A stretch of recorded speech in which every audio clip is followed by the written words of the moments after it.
দর্শক, আমন্ত্রণ রাতের দীপ্ত সংবাদে। আপনাদের সঙ্গে এই মুহূর্তে আছে আমি রুবায়েত হাসান। আর শুরুতেই থাকছে প্রধান খবরের শিরোনাম।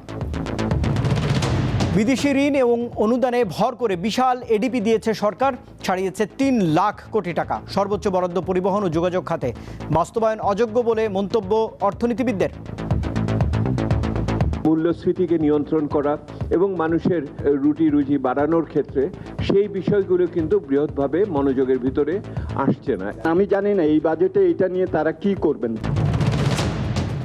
ক্ষমতায় যেতে ভারত ও যুক্তরাষ্ট্রের সঙ্গে যোগাযোগ করেছিল জামাত। দলটিকে নিয়ে বিস্ফোরক মন্তব্য ইসলামী আন্দোলনের। জুলাই সনদ বাস্তবায়ন নিয়ে আরেকটু সময় দিতে চান সরকারকে। আমরা আরও লক্ষ্য করেছিলাম যে তারা গোপনে আমেরিকার সাথে তারা বৈঠক করে। জুলাই সনদের ব্যাপারে আমরা যে একেবারে নিশ্চুপ তা নয়। দেশের আকাশে পবিত্র জিলহজ মাসের চাঁদ দেখা গেছে। ২৮ মে উদযাপিত হবে পবিত্র ঈদ উল আজহা। সন্ধ্যায় জাতীয় চাঁদ দেখা কমিটির সভা শেষে সিদ্ধান্তের কথা জানিয়েছেন ধর্মমন্ত্রী। বাংলাদেশের আকাশে পবিত্র জিলহজ মাসের চাঁদ দেখা গিয়েছে। ২৮ মে ২০২৬ তারিখ বৃহস্পতিবার সারা দেশে পবিত্র ঈদ উল আজহা উদযাপিত হবে। দিনরাত বলে কিছু নেই রাজধানীর ব্যস্ততম কারওয়ান বাজারে। শ্রমিকদের হাঁকডাক আর যানবাহনের শব্দে মুখরিত সব সময়। এখানে ঘুমানোর ভাড়া ২০ টাকা। খাসি ভাড়া ৩০ টাকা, আর ঘুমাই না ২০ টাকা। এখানে ঘুমের অনেক শরীরে ঘাটতি থাকে আমাদের। খুব কষ্টের জীবন আমাদের এখানে। ফের যুদ্ধের দামামা ওয়েস্ট এশিয়ায়। সময় শেষ হয়ে আসছে বলে ইরানকে সতর্ক করলেন ডোনাল্ড ট্রাম্প। যুদ্ধ বন্ধে পাকিস্তানের মাধ্যমে নতুন করে একগুচ্ছ প্রস্তাব দিয়েছে তেহরান।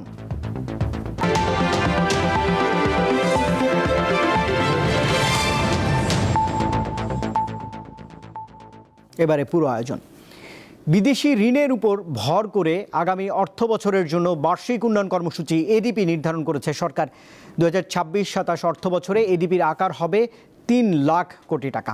এর মধ্যে সরকারের নিজস্ব অর্থায়ন ১,৯৯,০০০ কোটি টাকা, আর ঋণ সহায়তা বা বিদেশি অর্থায়ন ধরা হয়েছে ১,১০,০০০ কোটি টাকা। সোমবার জাতীয় অর্থনৈতিক পরিষদ এনইসির সভায় এই বরাদ্দ অনুমোদন দেওয়া হয়। আসছে নতুন অর্থ বছর, তার আগেই চাই টাকার যোগান ও খরচের পরিকল্পনা।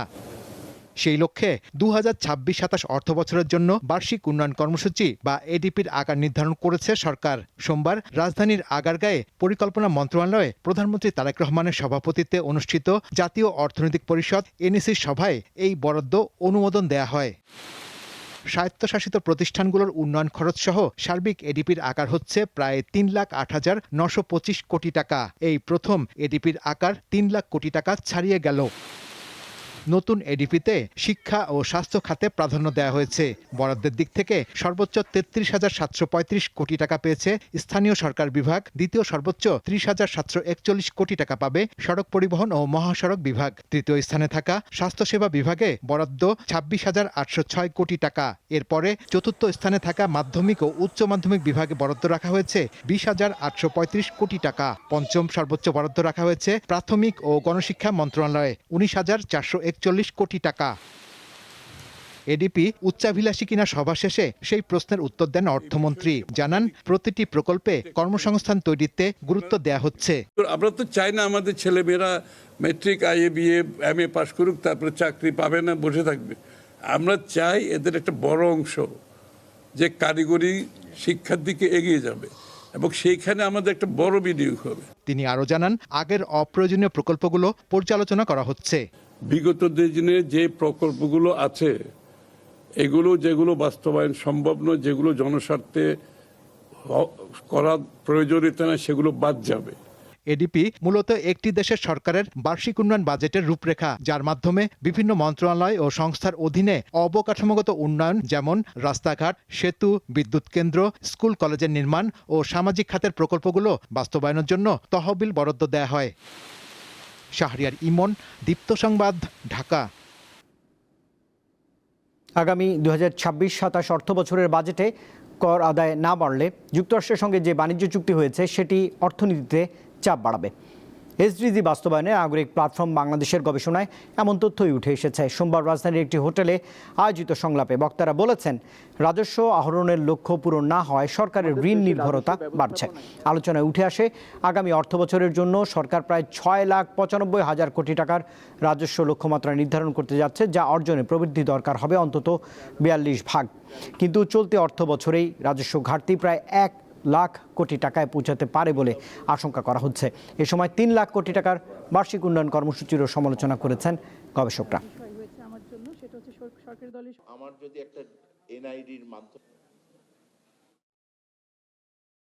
অ্যানুয়াল ডেভেলপমেন্ট প্রোগ্রাম অলমোস্ট পুরাটাই হলো আমার ঋণের উপরে।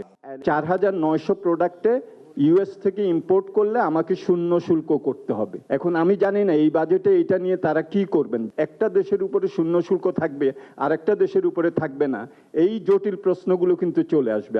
আমাদের দুর্ভাগ্য, আগের সরকারের বাজেটের উপরেই ওনারা দাঁড়িয়ে রইলেন।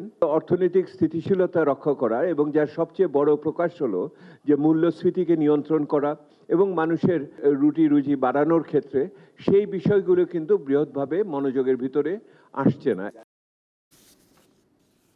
বিদ্যুৎ উৎপাদনে ব্যবহৃত ফার্নেস তেলের দাম প্রতি লিটারে 18 টাকা 85 পয়সা বাড়িয়েছে Bangladesh energy regulatory commission BERC.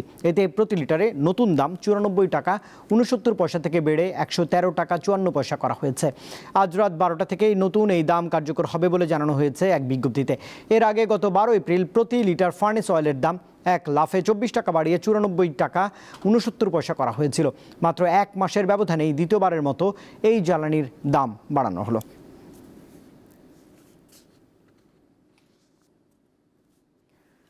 এককভাবে রাষ্ট্র ক্ষমতায় যেতে যুক্তরাষ্ট্র ও ভারতের সঙ্গে যোগাযোগ করেছিল জামায়াত ইসলামী, এমন মন্তব্যই করেছেন ইসলামী আন্দোলন বাংলাদেশের আমির।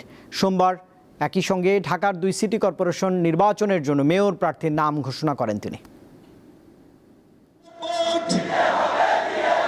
ত্রয়োদশ জাতীয় সংসদ নির্বাচনকে ঘিরে একজোট হয়েছিল ইসলামী ঘরানার কয়েকটি রাজনৈতিক দল। জামায়াত ইসলামীর সঙ্গে ওই জোটে অন্যতম জোট সঙ্গী ছিল ইসলামী আন্দোলন বাংলাদেশ।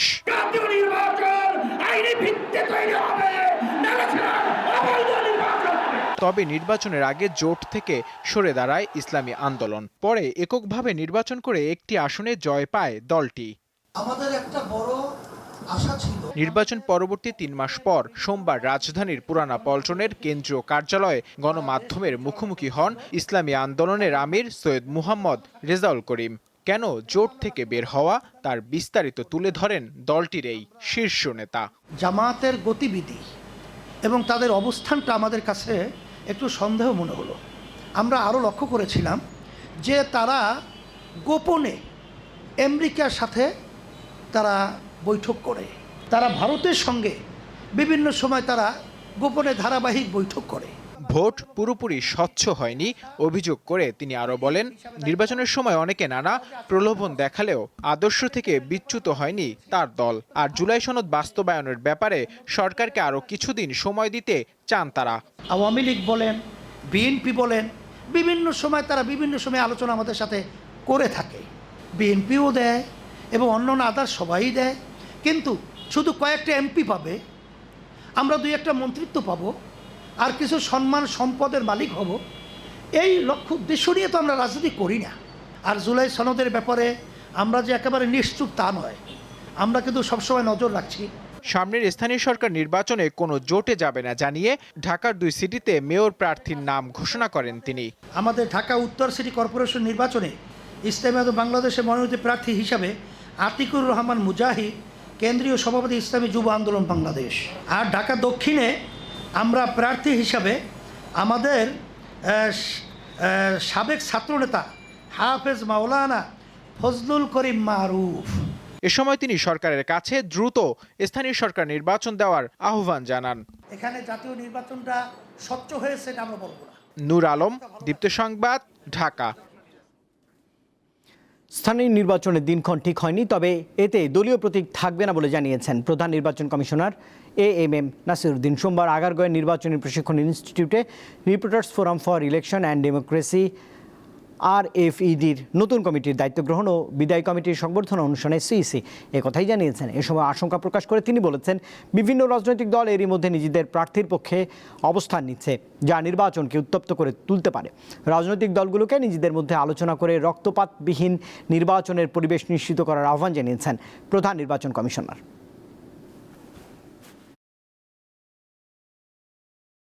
আপনাদেরকে পলিটিক্যাল পার্টি কোঅপারেশন ছাড়া it is not possible to conduct any election forever. যদি এটা ইলেকশন হতে হয় তাহলে কিন্তু আমাদের কিন্তু রাজনৈতিক দলের সহযোগিতা শুরু আনা দরকার।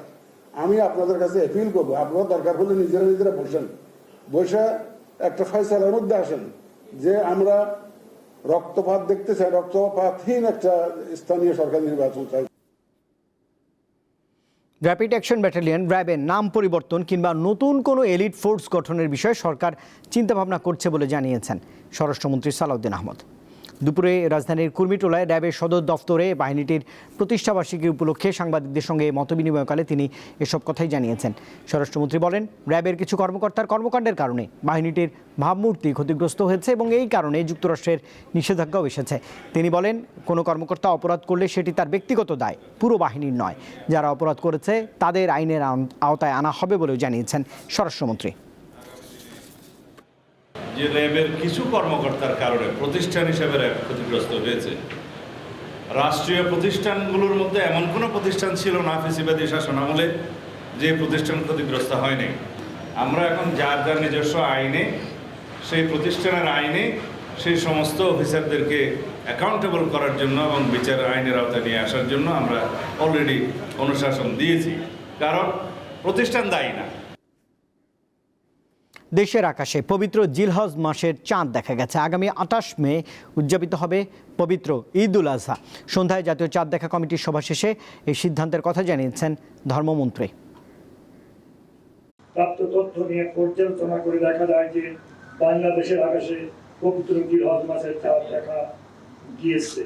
এর প্রেক্ষিতে আগামী 10 জিলহজ 1447 হিজরি 14 জ্যৈষ্ঠ 1433 বঙ্গাব্দ 28 মে 2026 তারিখ বৃহস্পতিবার সারা দেশে পবিত্র ঈদ উল আজহা উদযাপিত হবে ইনশাআল্লাহ। ঘুমাতে খরচ মাত্র 20 টাকা। হ্যাঁ, ঠিকই শুনেছেন। রাজধানীর কারওয়ান বাজারে হাড় ভাঙা খাটুনির পর আড়ত মার্কেটে 20 টাকায় ঘুমোতে পারেন শ্রমিকরা। টয়লেট ব্যবহার ও গোসলের ব্যবস্থাও আছে অল্প খরচে। রাজধানী ঢাকা যখন গভীর ঘুমে, চারদিকে যখন শুনশান নীরবতা, ঠিক তখনই প্রাণচঞ্চল হয়ে ওঠে কারওয়ান বাজার। ট্রাকের শব্দ আর শ্রমিকের হাঁকডাকে মুখর হয়ে ওঠে এই পাইকারি বাজার। কারওয়ান বাজারে এক শ্রেণীর শ্রমিকের নাম মিন্তি। তারা রাতের বেলায় ট্রাক থেকে বাঁশের টুকরিতে করে ভারী পণ্য ও মালামাল গন্তব্যে পৌঁছে দেয়।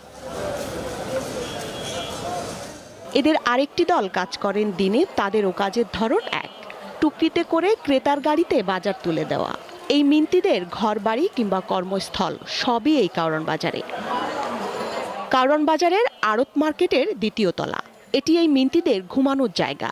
যারা রাতভর কাজ করেন তারা ঘুমাতে আসেন ভোরে, আর দিনের বেলায় কাজ করা শ্রমিকেরা ঘুমান রাতে। শুধু পেটের জন্য, ইনকামের জন্য। তা আমি ওই খুব কষ্টের জীবন আমাদের এখানে। টাকার লাইয়া জাতি পারি না, গরিবের জীবন, কষ্টের জীবন। আমরা তো আর বিদেশে না, আমরা তো দেশেই আছি। এজন্য অল্প সময়ের ভিতরে বাড়ি যেতে পারি, আসতে পারি, এই জন্য আর কিছু মনে নেই। তবু মাঝে মধ্যে খারাপ লাগে আর কি। এখানে ঘুমানোর জন্য ভাড়া লাগে 20 টাকা। বিছানা হিসাবে মেলে পাটি বা প্লাস্টিকের বস্তা, আর বালিশ হলো প্লাস্টিকের ব্যাগ। এছাড়া অল্প খরচে গোসল ও টয়লেট ব্যবহারের সুযোগ। এতেই খুশি খেটে খাওয়া মানুষেরা। খাসি ভাড়া 30 টাকা, ঘুমাই না 20 টাকা। এনে থাকি 8-10 বছর থাকা, আর ওই টুকরি ভাড়া 50 টাকা। এখানে ঘুমের অনেক শরীরে ঘাটতি থাকে আমাদের। বহুদূর প্রসারিত বিচিত্র কর্মভার, তারই পরে ভর দিয়ে চলিতেছে সমস্ত সংসার। বিশ্বকবি রবীন্দ্রনাথ ঠাকুরের এই কথার প্রতিফলন বাস্তব জীবনেও একই। তাই তো জীবিকার তাগিদে স্বপ্ন পূরণের লড়াইয়ে মাত্র 20 টাকার এই ভাড়ার বিছানায় তাদের একমাত্র মাথা গোঁজার ঠাঁই। এই মার্কেটের সুবিধা, আমি যদি 5 দিন থাকি, আমার 5 দিনই ভাড়া দিয়ে আমার চলে যেতে পারবো। এই জন্য এইটি হলো সুবিধা এই জায়গায়। থাকার যে পরিবেশটা অনেক নোংরা, এটা যদি মনে করেন সরকার থেকে যদি আপনার কিছু একটা যদি করে দেয় তাহলে মনে করেন যে আমার জন্য না সবার জন্যই ভালো হবে। মিন্তিদের এই কষ্টের রাতগুলো হয়তো শেষ হয় না, শুধু বদলে যায় তারিখ। জীবিকার তাগিদে শহরে আসা এইসব মিন্তিদের স্বপ্ন একদিন হবে স্থায়ী ঠিকানার, তাই তো তারা ছুটে চলেন, প্রতিদিন কাজ করেন। স্বস্তিকা সিংহ, দীপ্ত সংবাদ, ঢাকা। বিএনপির প্রতিষ্ঠাতা জিয়াউর রহমানের মৃত্যুবার্ষিকী উপলক্ষে 25 মে থেকে 1 জুন পর্যন্ত কর্মসূচি ঘোষণা করেছে এই দলটি। সোমবার রাজধানীর নয়াপল্টনে কেন্দ্রীয় কার্যালয়ে যৌথ সভা শেষে সাংবাদিকদের একথা জানিয়েছেন দলের জ্যেষ্ঠ যুগ্ম মহাসচিব ও প্রধানমন্ত্রীর উপদেষ্টা রুহুল কবির রিজভী আহমেদ। কর্মসূচির অংশ হিসাবে 30 মে প্রধানমন্ত্রী ও বিএনপি চেয়ারম্যান তারেক রহমানের নেতৃত্বে জিয়াউর রহমানের সমাধিতে শ্রদ্ধা নিবেদন করবে দলের নেতৃবৃন্দ। এছাড়াও 31 মে আলোচনা সভার আয়োজন করা হয়েছে।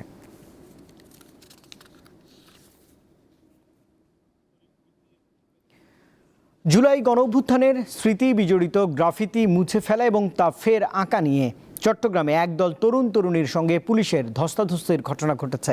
দুপুরে নতুন করে গ্রাফিতি আঁকার চেষ্টার সময় নগরের টাইগার পাস এলাকায় এই ঘটনা ঘটে। বিষয়টি নিয়ে সিটি কর্পোরেশনের মেয়র সমর্থক, বিএনপি ও এনসিপির কর্মীদের মধ্যে উত্তেজনা বিরাজ করছে। চট্টগ্রাম মেট্রোপলিটন পুলিশ সিএমপি নিষেধাজ্ঞার মধ্যেও চট্টগ্রাম নগরীর ব্যস্ততম টাইগার পাস এলাকায় সোমবার দুপুরে রং নিয়ে গ্রাফিতি অঙ্কন করতে যায় একদল শিক্ষার্থী। তাদের সরিয়ে দিতে গেলে পুলিশের সঙ্গে ধস্তাধস্তির ঘটনা ঘটে।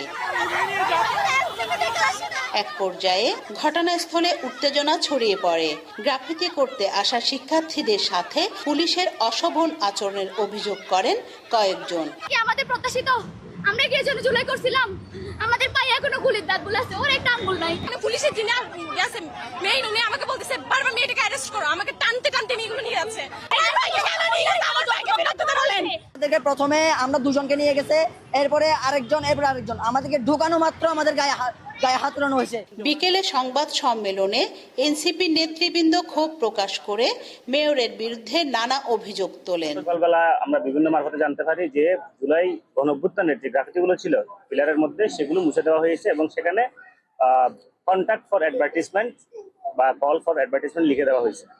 এরপর আমরা আমাদের জায়গা থেকে আমরা প্রতিক্রিয়া জানিয়েছি যে এটা মেয়র সাদাত উনি ঠিক করেন না, এটা উনি সামান্য টাকার জন্য, কিছু বিজ্ঞাপনের জন্য উনি এই কাজটা করেছেন, আমরা আবার গ্রাফিতি আঁকবো। চট্টগ্রাম সিটি কর্পোরেশন কার্যালয়ে সাংবাদিকদের মেয়র বলেন, গ্রাফিতি আঁকায় কোনো বাধা নেই, তবে এনসিপির কিছু নেতৃবৃন্দ ভিন্ন এজেন্ডা নিয়ে নেমেছেন।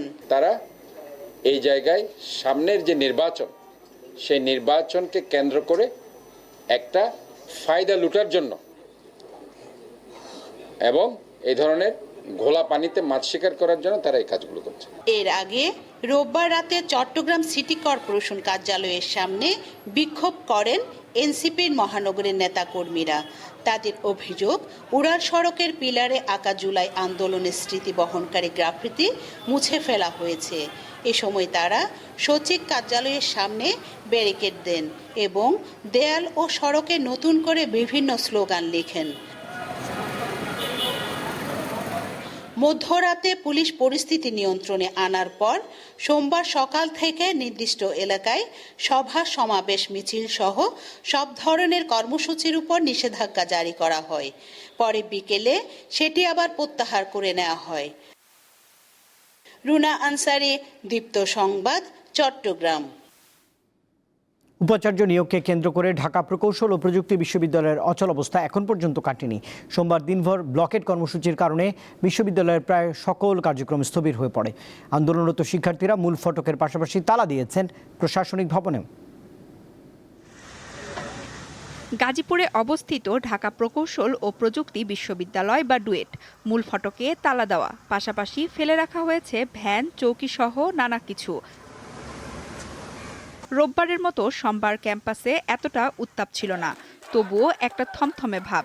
ক্ষণে ক্ষণে দেখা যায় ছোট ছোট মিছিল। আন্দোলনরত শিক্ষার্থীদের দাবি, ডুয়েট একটি বিশেষায়িত প্রকৌশল বিশ্ববিদ্যালয়, তাই এখানকার শিক্ষকদের মধ্য থেকেই উপাচার্য নিয়োগ দেওয়া উচিত। আমাদের আগের দাবি এখনো থাকবে, বাহিরের এই ডিসিকে অবশ্যই প্রজ্ঞাপন বাতিল করতে হবে, আবার নতুন করে আমাদের এখানে কর্মরত যে শিক্ষকবৃন্দ আছে তাদের ভিতর থেকে প্রশাসন গঠন করতে হবে, তবেই আমরা আমাদের আন্দোলন শেষ করব।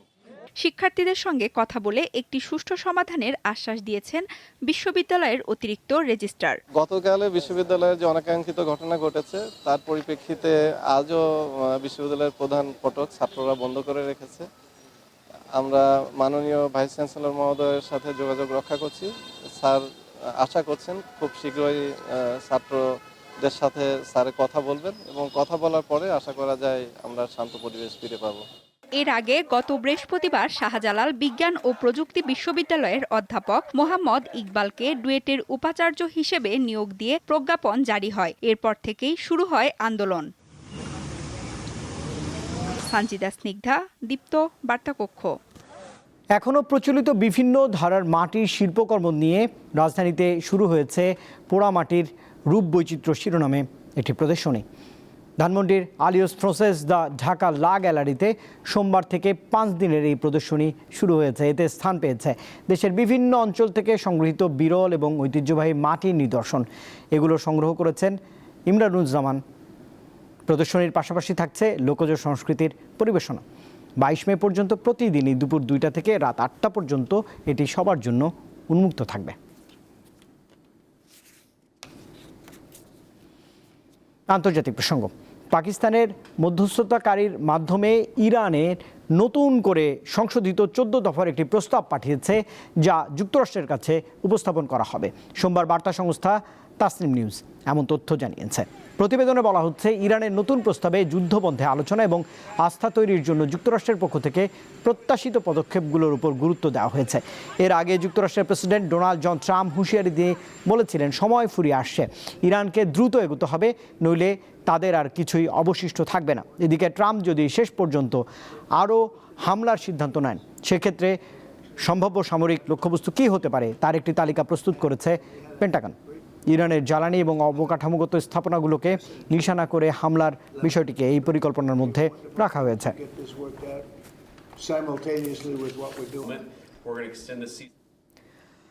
দীর্ঘ বাণিজ্য যুদ্ধ, শুল্ক যুদ্ধ, কূটনৈতিক উত্তেজনার পর অবশেষে মুখোমুখি হলেন যুক্তরাষ্ট্রের প্রেসিডেন্ট ডোনাল্ড ট্রাম্প এবং চীনের প্রেসিডেন্ট শি জিনপিং। দুই নেতার বৈঠক ছিল জাঁকজমকপূর্ণ এবং নানা প্রতিশ্রুতিতে ভরপুর, কিন্তু বাস্তবে ফলাফলের বিচারে তা অনেকটাই শূন্য। চীনের কাছ থেকে সহযোগিতা পাওয়ার আশা করলেও খালি হাতেই ফিরতে হয়েছে ট্রাম্পকে। প্রায় 1 দশক পর মুখোমুখি হলেন যুক্তরাষ্ট্রের প্রেসিডেন্ট ডোনাল্ড ট্রাম্প এবং চীনের প্রেসিডেন্ট শি জিনপিং। দ্বিতীয় মেয়াদে চীনে এটি ছিল ট্রাম্পের প্রথম সফর। বেইজিংয়ে দুই নেতার বৈঠক ছিল নানা প্রতিশ্রুতিতে ভরা। তবে সফরের চাকচিক্য ও হাসিমুখের আড়ালে বড় প্রশ্ন রয়ে গেছে, শেষ পর্যন্ত আসলে লাভবান হলেন কে?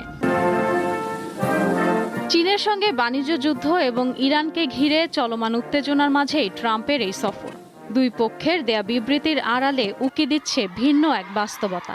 তাইওয়ান, ইরান কিংবা হরমুজ বিষয়ে মতপার্থক্য রেশ একদম স্পষ্ট। এমনকি শুল্ক নিয়েও কোনো কথাই বলেননি তারা। জাঁকজমকপূর্ণ আয়োজনের আড়ালে ওয়াশিংটন ও বেইজিংয়ের সবচেয়ে স্পর্শকাতর বিষয় ছিল তাইওয়ান। বেইজিংয়ের মূল লক্ষ্য ছিল ট্রাম্পকে তাইওয়ানে অস্ত্র বিক্রি কমাতে রাজি করানো এবং যুক্তরাষ্ট্র যে তাইওয়ানের স্বাধীনতার বিরোধিতা করে তা স্বীকার করানো।